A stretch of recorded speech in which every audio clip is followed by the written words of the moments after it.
How to create an account on Roblox?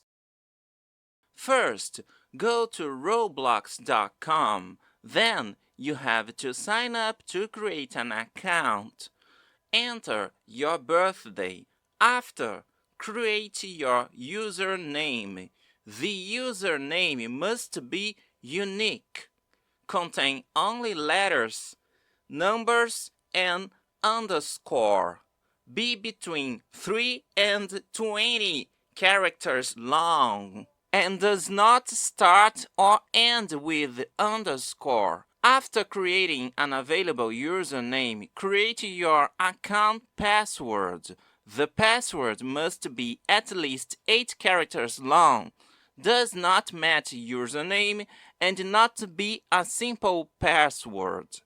Next, you can select between two genders, but it's optional.